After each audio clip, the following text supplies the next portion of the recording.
At dinner, my mom said, "You should thank your stepdad for raising you after your father ran off." So I asked my stepdad if he wanted to explain why he was listed as suspect number 2 on my dad's missing persons report. The fork in my stepdad's hand clattered against his plate. My mom's face went white. "What are you talking about?" she whispered. I pulled out my phone and placed it on the table, screen facing up. The police report was crystal clear, filed 18 years ago, 3 months after my dad supposedly abandoned us. Right there in the suspect list. Donovan Pierce, neighbor, current status, person of interest. My stepdad, Donovan, had moved in 6 months after dad disappeared. I was only 4 then, too young to remember much. But I'd always wondered why we never reported him missing, never filed for child support, never tried to track him down. Mom's explanation was always the same. He didn't want us anymore. Last week, I'd been applying for a passport and needed my birth certificate. While searching through Mom's filing cabinet, I found a folder labeled Insurance, 1997. Inside was a newspaper clipping about my father's disappearance and a copy of the police report Mom had apparently requested years ago. That was investigated and closed, Donovan said carefully, his jaw tight. They cleared me. Did they? I asked. Because it says here the case is still open. Cold,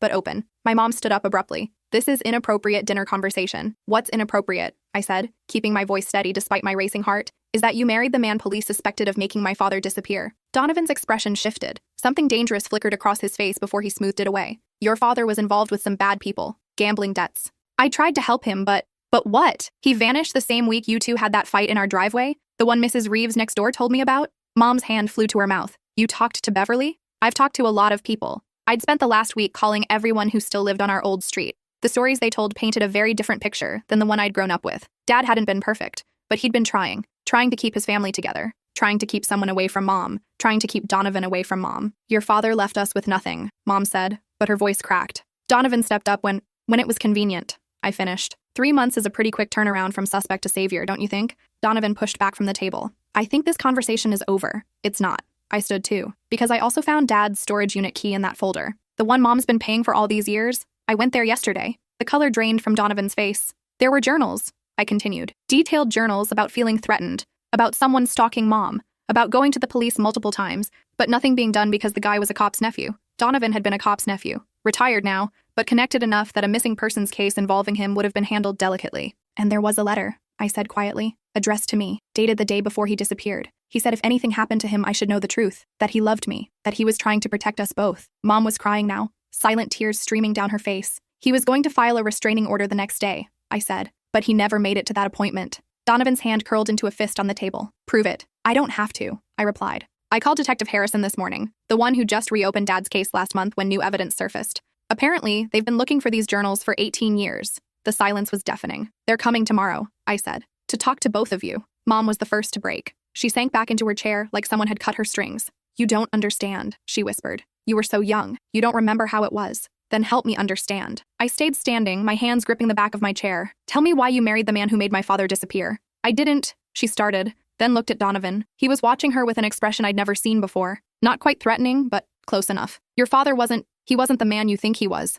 Really? Because his journals say otherwise. I'd spent all of yesterday reading them, page after page of my father's cramped handwriting, documenting everything. Dates, times, incidents. He wrote about how Donovan would show up at the house when he was at work, how you'd tell him it was nothing, just a friendly neighbor, how Donovan's truck would be parked down the street at odd hours. Donovan stood up slowly. I think you should leave. This is my mother's house, I said. You don't get to kick me out. Actually, Mom said quietly, it's in both our names. Of course it was. I'd been so focused on the past that I hadn't thought about how thoroughly Donovan had embedded himself into our lives. The house, the bank accounts, 18 years of building a life on top of whatever he'd done to my father. Fine, I said. I'll leave. But Detective Harrison will still be here tomorrow morning at 9 a.m. sharp. I'd suggest you both be ready. I grabbed my purse from the counter and headed for the door. As I reached for the handle, Donovan's voice stopped me. You have no idea what you're messing with, Autumn. I turned back. He was standing now, all 6'3" of him, and for the first time in my life, I saw him clearly. Not as the man who'd raised me, who'd taught me to ride a bike and helped with homework. I saw him as my father must have, as a threat. I know exactly what I'm messing with, I said. The truth. I walked out before either of them could respond. In my car, I sat in the driveway for a full 5 minutes, hands shaking so badly I couldn't get the key in the ignition. Through the dining room window, I could see them arguing. Mom was crying harder now, gesturing wildly. Donovan kept pacing, running his hands through his hair. My phone buzzed. A text from an unknown number. This is Detective Harrison. Just confirming our meeting tomorrow at 9 a.m. I reviewed the journals you dropped off. We need to talk before I interview your parents. I'd given him copies yesterday, keeping the originals in a safety deposit box at a bank 3 towns over. I wasn't stupid. If Donovan had done something to my father, I wasn't going to make it easy for him to destroy evidence. I'll be there at 8:30, I texted back. Another buzz, this time from my best friend Ivy. You okay? You said you'd call after dinner. I hadn't told anyone what I was planning, not even Ivy, and we'd been friends since middle school. This felt too big, too dangerous to share until I knew for sure. Can I crash at your place tonight? I typed. Long story. We'll explain when I get there. Doors unlocked, ice cream in the freezer. I finally started the car and pulled out of the driveway. In the rearview mirror, I saw the front door open. Donovan stood on the porch, watching me drive away. Even from a distance, I could feel his eyes on me. For the first time since discovering that police report,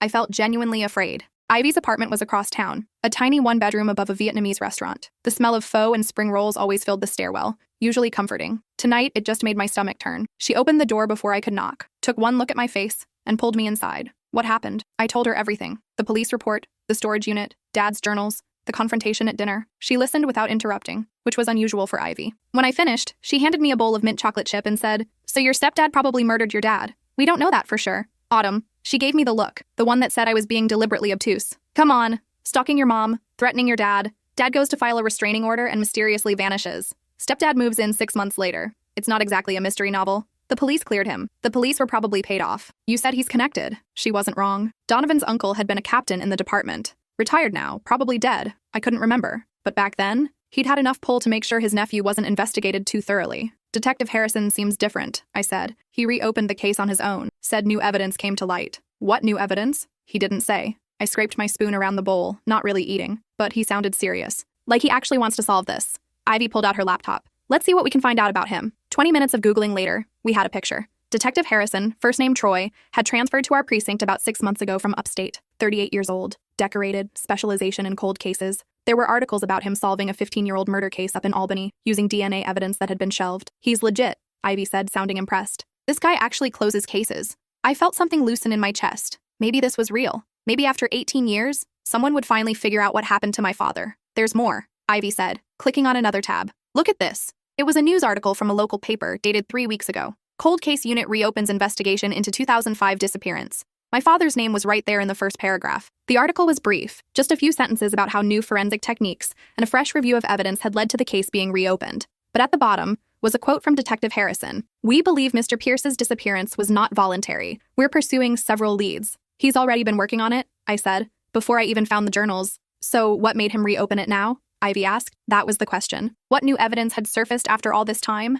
I spent the night on Ivy's couch, barely sleeping. Every time I closed my eyes, I saw my father's handwriting. His words haunted me. March 12th, 2005. Donovan was parked across from the house again tonight. When I confronted him, he said he was just checking on Claire because he'd heard me shouting. I wasn't shouting. Claire and I were having a normal conversation about finances. He's trying to make me look unstable. April 3rd, 2005. Found a bouquet on the porch this morning. No card, but Claire said they were her favorite flowers. Gardenias. How would Donovan know that? She must have told him. When I asked her about it, she got defensive. Said I was being paranoid. Maybe I am. Or maybe he's winning. April 18th, 2005. Caught Donovan in our backyard at 2 a.m. He said he thought he saw someone breaking in and wanted to check. But our motion lights didn't go off until he was already back there. He was waiting. For what? I called the police. They talked to him and let him go. His uncle is Captain Pierce. Of course they let him go. May 1st, 2005. I'm going to file for a restraining order tomorrow. Lawyer says we have enough documentation. Claire is furious. She says I'm tearing our family apart over nothing. But it's not nothing. I've seen the way he looks at her. The way he looks at Autumn. I won't let him hurt my family. May 2nd, 2005. If you're reading this, something happened to me. Find Detective Raymond Kowalski. He's the only cop who believed me. He's been building a case against Donovan secretly. He said to give him until the end of the month. But if I'm gone before then, if anything happens,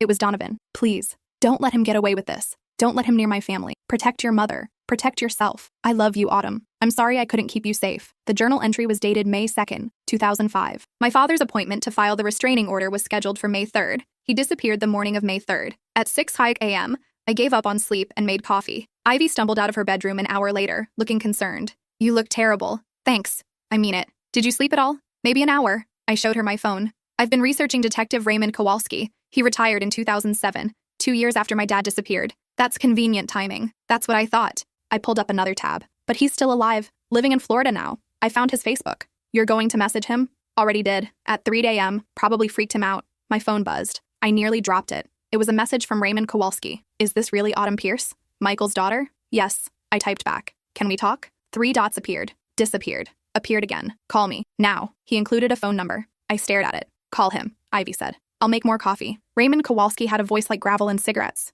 The first thing he said when I called was, I wondered when someone would finally start asking questions. You knew something happened to my father. I knew a lot of things. Couldn't prove any of them. He coughed, a wet, rattling sound. Sorry, lung cancer, karma for 40 years of Marlboros. What did you know? Everything your father told me, and more. I was building a case against Donovan Pierce. Stalking, harassment, intimidation. Had enough to get him arrested, maybe even convicted. But I needed more time. Needed to find the smoking gun. My father mentioned you in his journal. Said you told him to wait until the end of May. Long silence. I didn't think Donovan would move that fast. I thought we had time. What happened? Your father disappeared on May 3rd. I tried to investigate, but Captain Pierce shut me down, transferred me to traffic division. Said I was harassing his nephew without evidence. When I kept pushing, they offered me early retirement with full pension. Message received. So, you just gave up? Don't you dare. His voice got sharp. I spent 2 years trying to find evidence. I called in every favor I had, but Donovan had an alibi for the morning your father disappeared. Said he was fishing with 3 buddies. All 3 confirmed it. And your mother. What about my mother? She told investigating officers that your father had been talking about leaving. Said he'd been depressed, drinking too much, talking about running away from his responsibilities. She said his disappearance wasn't a surprise. I felt sick. She lied. Maybe. Or maybe she believed it. Donovan had been working on her for months, convincing her that your father was unstable. By the time Michael disappeared, Claire probably half believed he'd left on his own. But you didn't believe that. Hell no. I knew Michael. He loved you and your mother. He wouldn't have walked away. But without a body, without evidence of foul play, there was nothing I could do. Another coughing fit. I'm sorry, kid. I failed your father. Failed you. Detective Harrison reopened the case. Do you know why? Troy Harrison? Good man. Heard he transferred to your area. A pause. I may have sent him a file. What kind of file? Everything I had on the case. All my notes, interviews, suspicions. I've been sitting on it for 18 years, waiting for someone who'd actually give a damn. When I heard Harrison was taking over cold cases in your district, I figured it was now or never. My throat felt tight. Thank you. Don't thank me yet. Thank me when they find proof. Thank me when Donovan Pierce is in handcuffs. He coughed again. One more thing. Your father was scared, but he was also smart. He told me if anything happened, there'd be evidence. He said he'd hidden something that would prove everything. What kind of evidence? He wouldn't say. Said it was safer if I didn't know, but he swore it existed. Where would he hide it? That's the million-dollar question, isn't it? I searched everywhere. Your old house, the storage unit before your mother rented it out, his office, nothing. But Michael said, if something happens to me, Autumn will figure it out. She's smart like her old man. I had to blink back tears. I'd been 4 years old. How was I supposed to figure out anything? Listen, Raymond said. You be careful. If Donovan thinks you're getting close to something, he's dangerous. More dangerous than you know. What do you mean? Your father wasn't his first victim. I could never prove it. But there was another man, before your father. Guy named Thomas Brennan. He was dating a woman Donovan was interested in. Thomas ended up dead in a hunting accident. Very convenient accident. He paused. Donovan's a predator. He sees something he wants and he takes it. And he eliminates anyone who stands in his way. After we hung up, I sat staring at my phone. Ivy came back with coffee and saw my face. What did he say? I told her everything. About Raymond's investigation, about my mother's lies, about Thomas Brennan, about my father's hidden evidence. So there's proof somewhere, Ivy said slowly. And your dad thought you'd be able to figure out where. I was 4. How would I? I stopped. A memory surfaced, hazy and dreamlike, the way early childhood memories are. Dad and me in the backyard. He was digging a hole near the oak tree. I was helping with my little plastic shovel. Probably more hindrance than help. This is our secret, Autumn, he'd said. Someday when you're bigger, you'll remember this. He'd put something in the hole. A box? A container? I couldn't remember clearly. Then he'd covered it up and planted flowers on top. The oak tree, I whispered. What? My dad planted something under the oak tree in our backyard. I just remembered. I was so young, I thought we were just gardening. Ivy's eyes widened. You need to dig it up. Donovan's there. And my mom. So wait until they're gone. Detective Harrison is meeting them at 9 a.m., but I don't know how long that'll take. Then we go tonight, Ivy said. Right now, before they wake up. It's 7:30 a.m. They're probably already awake. So we wait until tonight. You said they have dinner at the country club every Saturday, right? They did. For 15 years, Saturday nights were country club night. Dinner and drinks with Donovan's business associates. They usually didn't get home until 10 p.m. or later. That gives us maybe 4 hours, I said. If we're lucky, then we'd better bring good shovels. Detective Harrison called at 8:15 a.m. Can you come to the station now instead of 8:30? Is something wrong? Just want to discuss some things before I interview your parents. It's important. 20 minutes later, I was sitting across from him in a small interview room. Troy Harrison was younger than I expected. Late 30s, with tired eyes and a wedding ring he kept twisting around his finger. I've read your father's journals, he said without preamble, and Raymond Kowalski's files, and the original police reports. You want to know what I think? I nodded. I think Donovan Pierce killed your father. I think he stalked your mother for months, maybe years. I think when your father tried to stop him, Donovan eliminated the problem. And I think your mother either knows or strongly suspects but has been too afraid or too complicit to admit it. Can you prove any of that? Not yet. That's why I need your help. He pulled out a folder. The journals are good. They establish motive and opportunity. But they're not enough. I need physical evidence. A body. Forensics. Something concrete. My father said he hid evidence. Do you think he meant the journals? Harrison shook his head. These are evidence of harassment, sure, but not murder. Whatever your father hid, it was something more damaging. I thought about the oak tree. Should I tell him? But what if I was wrong? What if it was just a childhood memory, distorted by time and wishful thinking? I might know where it is,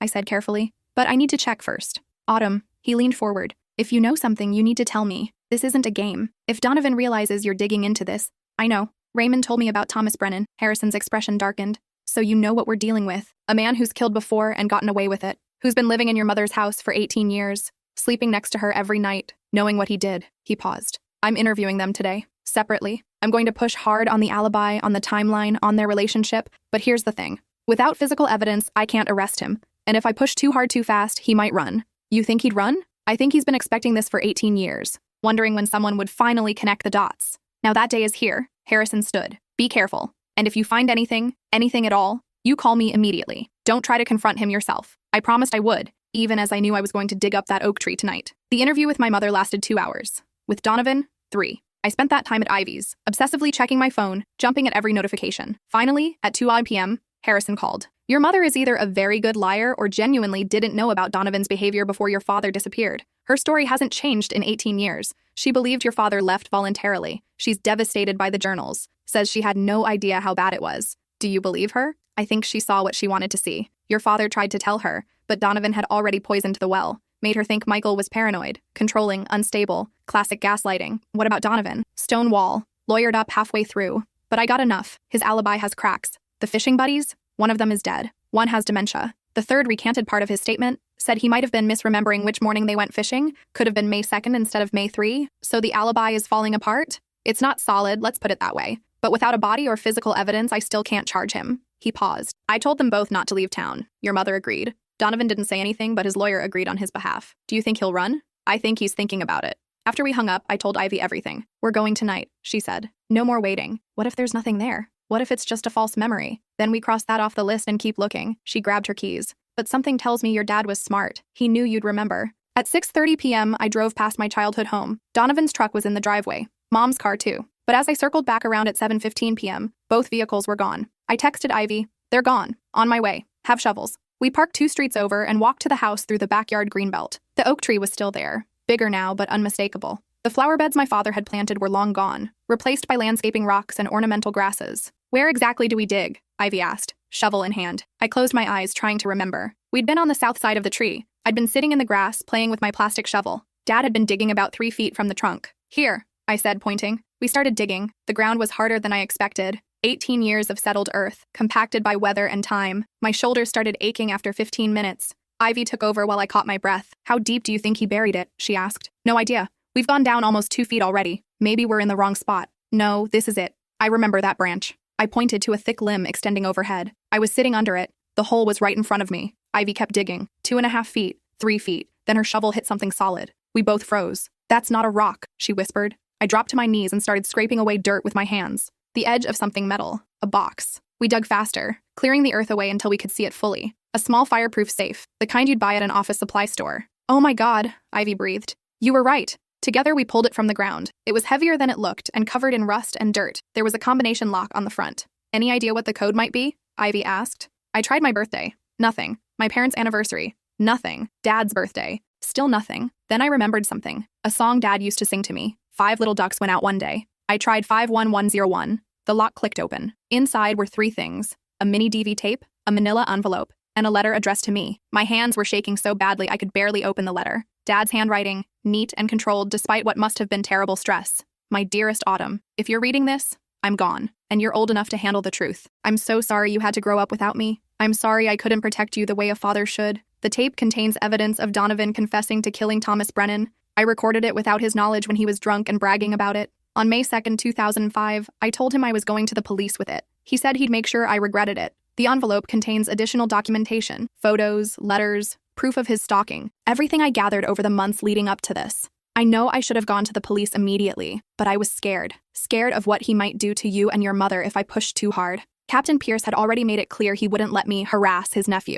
I buried this as insurance. I thought if I had this leverage, Donovan would back off. I was wrong. Be safe, sweetheart. Trust Detective Kowalski if he's still around. Don't trust anyone connected to Donovan. I love you more than words can say. You were the best thing I ever did with my life. Dad, I couldn't see through my tears. Ivy put her arm around me. We need to call Harrison, she said gently. Right now. I nodded, pulling out my phone with trembling fingers. It rang once before he picked up. Autumn? Is everything okay? I found it, I said. I found my father's evidence. You need to come to my house. Now. Harrison arrived in 15 minutes with 2 other detectives and an evidence team. I showed him the safe, the tape, the envelope. He photographed everything in situ before carefully bagging each item. This is a mini DV tape, he said, holding it up to the light. Format from the early 2000s. We'll need a special player to watch it. Will it even still work after being buried for 18 years? The fireproof safe protected it from moisture. There's a good chance it's intact. He looked at me seriously. If this tape contains what your father says it does, a confession to Thomas Brennan's murder, this changes everything. Can you arrest Donovan now? Let me get this to the lab first. We'll know by tomorrow morning if the tape is viable.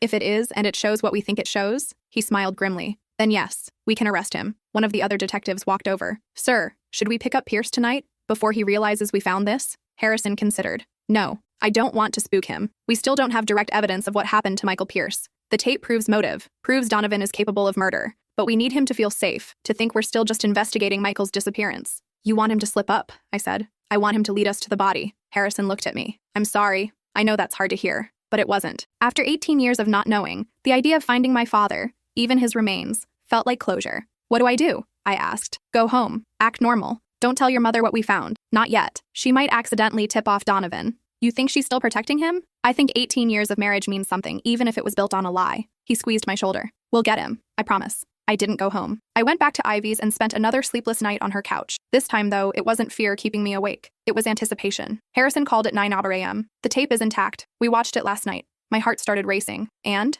Your father was right. It's Donovan, clearly intoxicated, bragging about how he killed Thomas Brennan, made it look like a hunting accident. He's laughing about it, talking about how easy it was to fool everyone. Harrison paused. There's more. After he finishes talking about Brennan, he says something like, and if your husband doesn't back off, I'll do the same to him, and you'll be all mine, Claire. I felt cold. He threatened my father on tape, in front of your father who was recording. It's why Donovan reacted so strongly when Michael threatened to go to the police. He knew this tape could destroy him. Can you arrest him now? We're getting the warrant as we speak. Should have it by noon. But Autumn, there's something else. The tone of his voice made my stomach drop. What? Donovan's truck is gone. Your mother called his office this morning. They said he didn't show up for work. His phone goes straight to voicemail. He ran. It looks that way. We have an APB out. Border Patrol's been notified. He won't get far. But I wasn't so sure. Donovan had been preparing for this moment for 18 years. He probably had money hidden away, maybe even a fake identity. He could be anywhere. What about my mom? I asked. She's still at the house. Claims she has no idea where he went. Says he left early this morning, told her he was going fishing. Fishing. The same alibi he'd used when my father disappeared. I'm going over there, I said. Autumn, I don't think that's... I hung up and grabbed Ivy's keys. She tried to protest, but I was already out the door. Mom answered on the third knock, looking like she'd aged 10 years overnight. Her eyes were red and swollen. He's gone, she said without preamble. The police think he ran, but he wouldn't. She broke off, seeing my expression. You know something. Can I come in? She stepped aside. The house felt different now, darker, like the walls themselves were holding secrets. We sat in the living room where I'd confronted them 3 days ago. It felt like a lifetime. We found Dad's evidence, I said, buried under the oak tree in the backyard. Her hand flew to her mouth. There's a tape of Donovan confessing to murder, to killing a man named Thomas Brennan, and threatening to do the same to Dad. No, she was shaking her head. No, that's not... Donovan wouldn't... Mom. I moved to sit beside her, taking her cold hands in mine. I need you to listen. Really listen. Dad didn't leave us. Donovan killed him. You don't know that.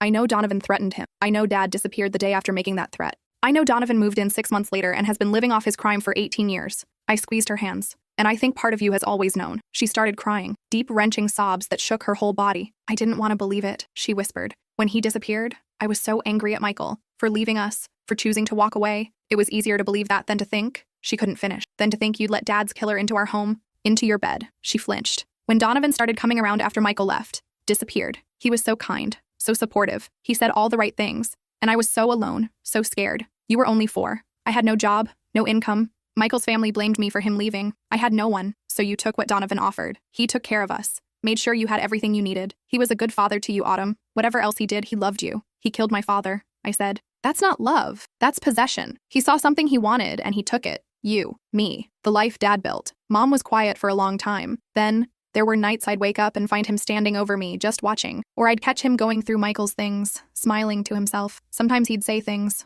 little comments about how much better our life was without Michael around, how lucky we were that he'd left. She looked at me. I told myself it was nothing, that I was reading too much into it. But deep down, I wondered, why didn't you ever ask? Why didn't you push for answers? Because I was terrified of what I'd find out. She stood, walking to the window. If I admitted to myself that Donovan killed Michael, then what did that make me? The woman who married her husband's murderer? Who let him raise her daughter? Who shared his bed for 18 years? It makes you human, I said. It makes you a victim too. Does it? Or does it make me complicit?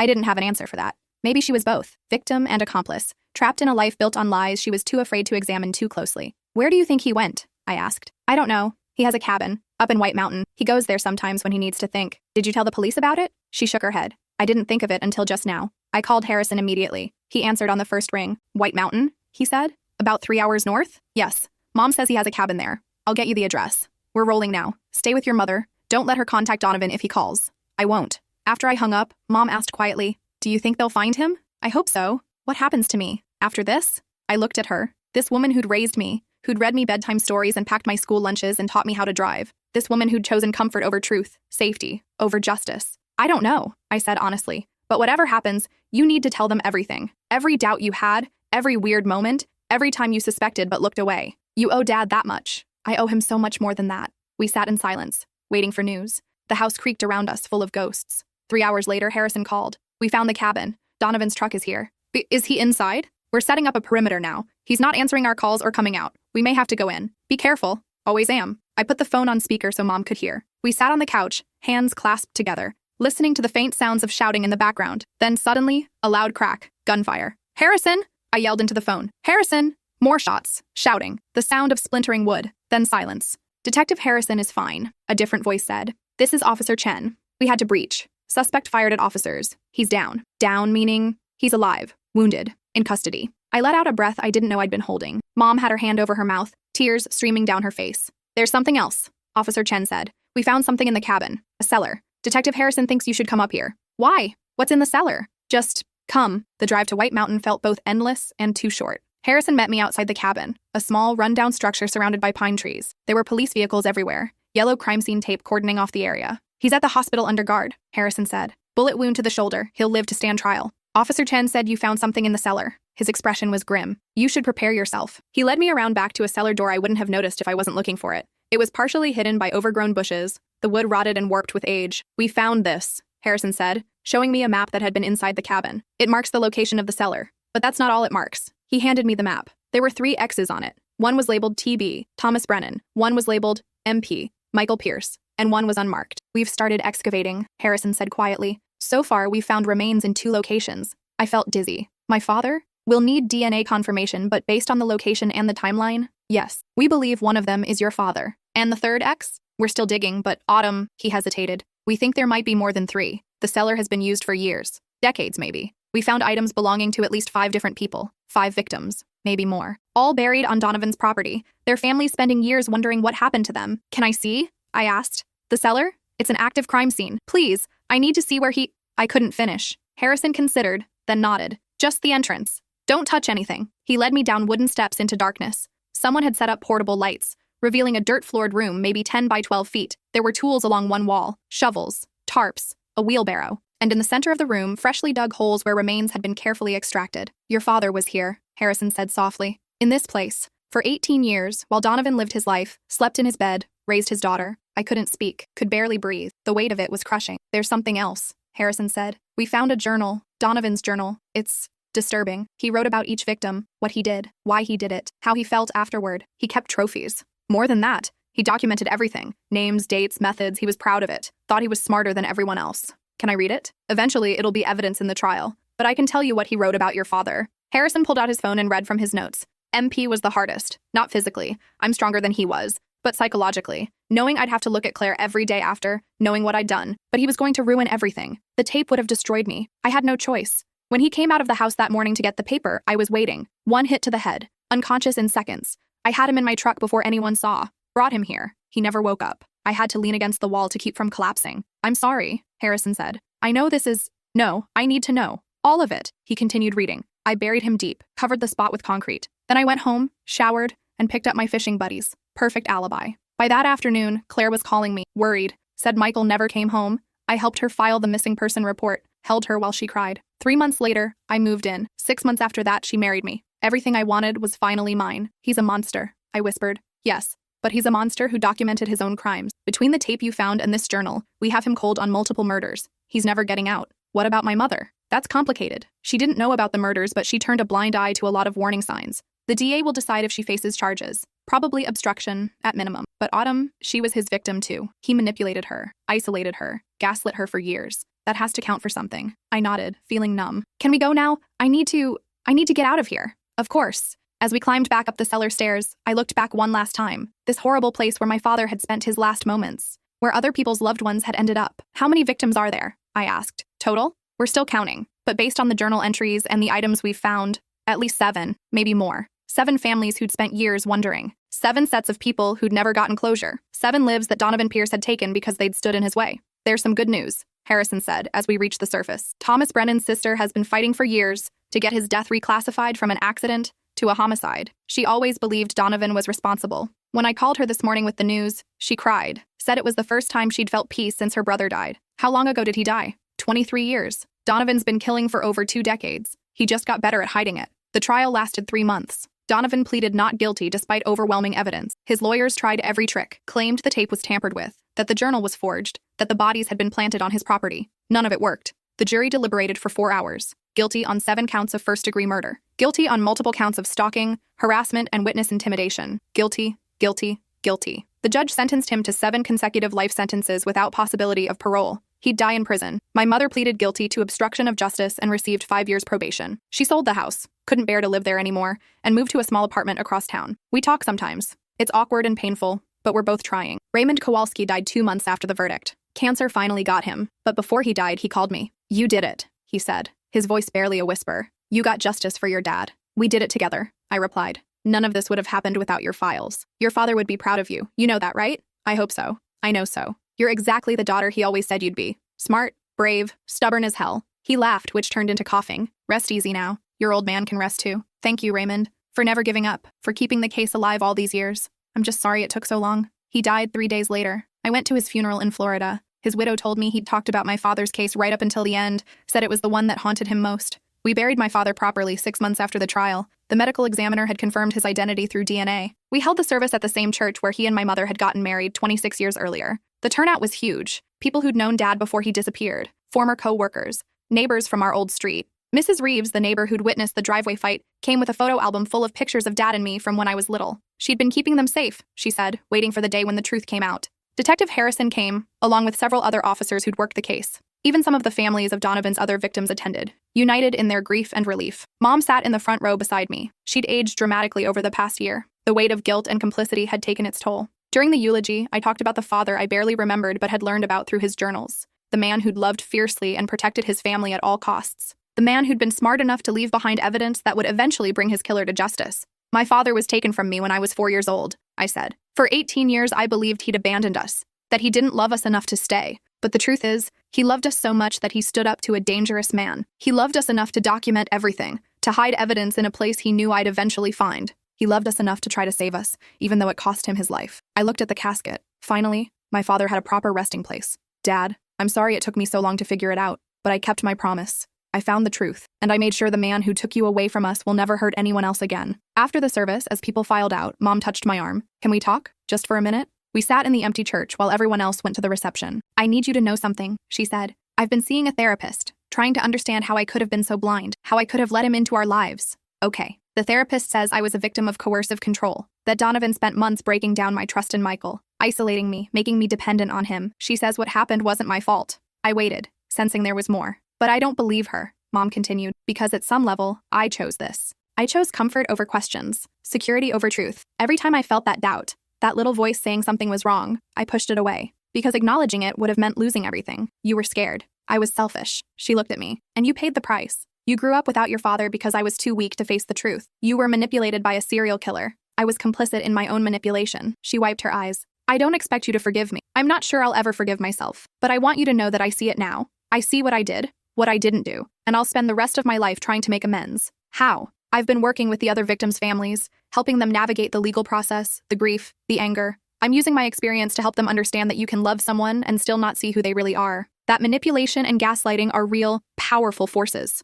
I didn't know what to say to that. Part of me was still angry at her, probably always would be. But another part understood that she'd been trapped in a nightmare of Donovan's making. I'm trying, she said simply. That's all I can do. Then keep trying, I replied. And maybe someday, We'll figure out how to be a family again. I'd like that. 2 years later, I graduated with my master's degree in criminal psychology. My thesis focused on how family members of murder victims cope with long-term uncertainty. I interviewed dozens of people who'd spent years not knowing what happened to their loved ones, living in that terrible limbo between hope and grief. The thesis was published and got some attention in the field. I was offered a position with a nonprofit that works with families of missing persons, helping them navigate cold cases and police bureaucracy. It felt like the right path, like something Dad would have wanted me to do. Ivy was there at my graduation, of course. She'd been there through everything: the investigation, the trial, the nightmares, the therapy sessions. She'd moved across the country to be near me, landing a job at a tech company and buying a house with a guest room that was basically mine. "You did it," she said, hugging me after the ceremony. "Your dad would be so proud." I hope so. No hoping about it. You took something horrible and turned it into something meaningful.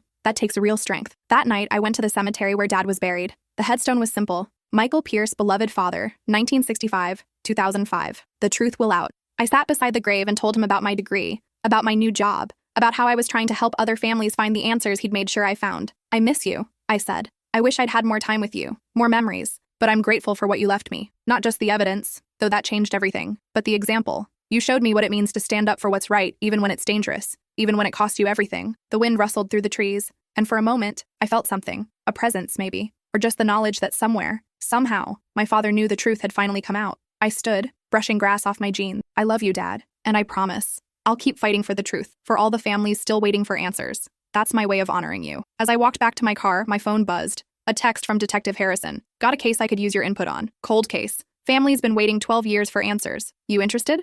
I smiled. "Absolutely. Send me the details." This was my life now, my purpose. Finding truth for families who'd been left in the dark. Giving them the closure I'd had to fight so hard for. Dad had taught me that truth matters, that justice matters, that standing up for what's right, even against impossible odds, is always worth it. And I'd spend the rest of my life proving he was right. 5 years after my father's funeral, I got a call from an unknown number. Usually, I don't answer those, but something made me pick up. "Is this Autumn Pierce?" "Yes. Who's this?" "My name is Kevin Brennan. Thomas Brennan was my uncle." I sat down, suddenly dizzy. Thomas Brennan, Donovan's first victim, the one whose death had been ruled an accident all those years ago. "I've been wanting to reach out for a long time," Kevin continued, "but I wasn't sure if you'd want to hear from me. Our families are connected by tragedy, and I didn't know if that was something you'd want to be reminded of." "No, I'm glad you called. How are you? How's your family?" "We're healing, slowly." Having the truth finally come out, being able to bury Uncle Thomas properly, it helped. "My aunt says it's the first time she slept through the night in 23 years. He paused. "I wanted to thank you. If you hadn't pushed for the truth about your father, we never would have gotten answers about Uncle Thomas.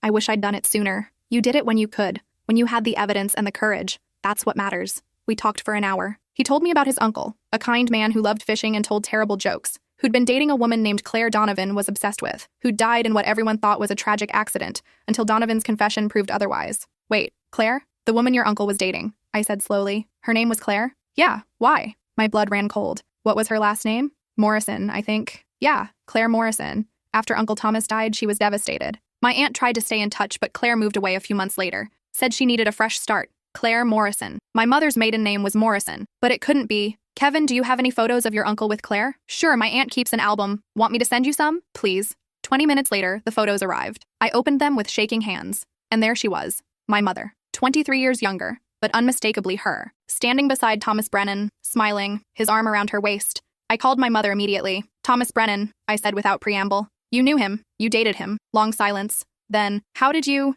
"His nephew just called me, sent me photos." My voice was shaking. "You were the woman Donovan was obsessed with, even back then, 23 years ago. Autumn? That means you knew. When you met Dad, when Donovan started stalking you during your marriage, you must have known he'd killed before, that he'd killed someone else you'd been with." "I didn't know for sure," she said, her voice small. "Thomas's death was ruled an accident, but I wonder. After he died, Donovan started coming around, saying he wanted to comfort. It felt wrong, the way he looked at, so I moved away. I changed my name back to Morrison, got a job in a different town. Met your father 2 years later. And you never told him about Thomas, about Donovan. I didn't think they'd ever meet. Your father and I moved to a different state. We started fresh. But then your father's company transferred him back here. And of all the neighborhoods we could have bought a house in, we ended up next to Donovan." She was crying now. "When I saw him again after all those years, I was terrified. But he acted like we barely knew each other. Like we'd just been acquaintances back in the day. I thought maybe I'd been wrong about him. Maybe Thomas's death really had been an accident. But then he started stalking you again. Not at first. For the first year, he was just the friendly neighbor. Then he started dropping by when Michael was at work, offering to help with yard work, to watch you while I ran errands.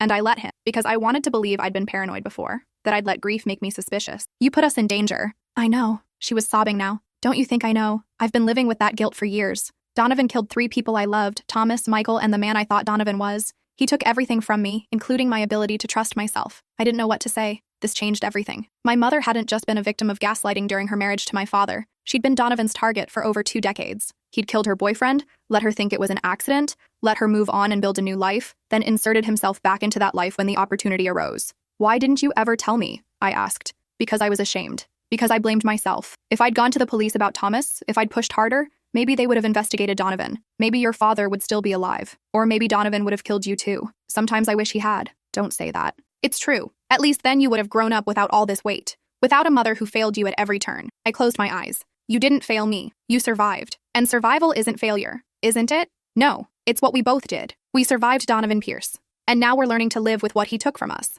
A year later, my mother and I spoke at a conference on domestic violence and coercive control. We told our story, the whole story, including the parts about Thomas Brennan, about how predators can stalk their victims for years, waiting for the perfect opportunity, about how manipulation and gaslighting can make you doubt your own reality. The room was packed. Hundreds of people, many of them survivors of similar situations. When we finished, the standing ovation lasted 5 full minutes.